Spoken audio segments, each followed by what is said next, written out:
یاد رکھیے دیندار طبقے سے، اہل علم سے خاص طور پر 4 قسم کے لوگ نفرت اور بغض رکھتے ہیں۔ یہ میرا ذاتی تجربہ ہے۔ 4 قسم کے لوگ ہوں گے جن کو علماء سے نفرت ہوگی۔ ان میں پہلا طبقہ وہ ہوگا جس کی کمائی حرام ہے، جو حرام خور ہوگا، جس کا پورا بدن حرام سے نشو و نما پا رہا ہے، اس کو کہاں قرآن کی محبت ہو، قرآن والوں سے محبت ہوگی؟ یہ ہمیشہ علماء کے خلاف بات کرے گا۔ دوسرا طبقہ علماء سے نفرت کرنے والا وہ ہوگا جو فحاشی پسند ہے، جس کو ماں کی عزت کا پتہ نہیں، بہن کی عزت کا پتہ نہیں، اپنے پڑوسی کسی عورت کو ماں کا درجہ وہ نہیں دیتا، جو ایک بھوکے کتے کی طرح اور بھیڑیے کی طرح عزتوں کے نوچنے کے پیچھے پڑتا ہے، جس کی نظروں کے آگے عفت اور پاک دامنی نہیں، جو بے حیائی کو پسند کرنے والا ہے تو یہ حیا کے درس دینے والے کو پسند کر سکتا ہے۔ جہاں پردے کی بات ہو رہی ہو، جہاں نظروں کی حفاظت کی بات ہو، جہاں مخلوط مجلسوں کے خلاف فتویٰ جاری ہو، جہاں یہ ہو کہ سکول ہو، کالج ہو، یونیورسٹی ہو، وہاں مخلوط نظام تعلیم نہیں ہونا چاہیے، عورتوں کو الگ کرو، مردوں کو الگ کرو، مگر نہیں، یورپ کا نظام ہے وہ ہمارا پسندیدہ نظام ہے، ہم اس کا فرق نہیں کریں گے۔ تو پھر ایسا طبقہ جو فحاشی کو پسند کرنے والا ہو، ایمان سے بتائیے وہ جو فحاشی کے خلاف بات کرنے والا ہے اس کو پسند کرتا ہے؟ اللہ اکبر کبیر۔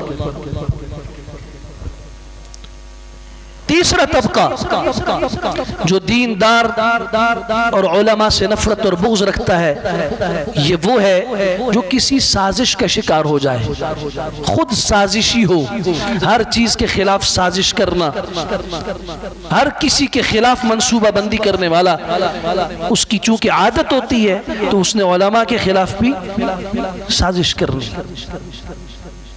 چوتھا طبقہ جہالت کی وجہ سے بھی کچھ لوگ علماء کی نفرت کا شکار ہو جاتے ہیں، انہیں علم نہیں ہوتا۔ ایک بھری ہوئی ٹیبل کے اوپر ایک شادی حال میں میرے سامنے ایک آدمی کہتا ہے نا، مولویوں کو لو، اللہ تعالیٰ حفاظت کرے، ان کے پاس لوگ بچے بھیجتے ہیں تعلیم کے لیے، دین کے لیے، یہ ان کو دہشت گرد بناتے ہیں، اور اس نے حوالہ ہمارے مدرسے کا دیا۔ اتنے چھپر روڈ ہوتے مدرسہ ہے ایک،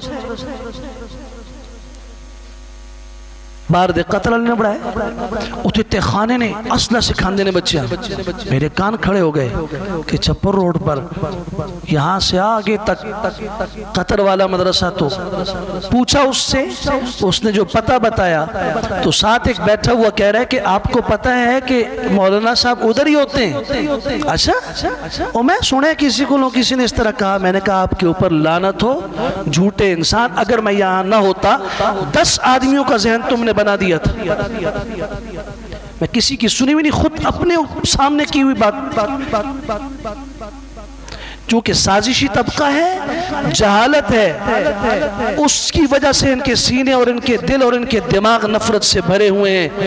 یہ کیا عزت کریں گے، ان کو کیا پتا؟ قرآن کا فیصلہ ہے، یرفع اللہ الذین آمنوا منکم والذین اوتوا العلم درجات۔ 8 ارب انسانوں میں نے ایمان والوں کی عزت دی، ایمان والوں کے درجے بلند کیے، پھر ایمان والوں کی چھانٹی کر کے اللہ نے اہل علم کے درجے بلند کیے۔ کبھی قرآن پڑھ کے دیکھو جس کے درجے اللہ بلند کر رہا ہو، دنیا ساری اکٹھی ہو جائے اس کو نیچا کر سکتی ہے؟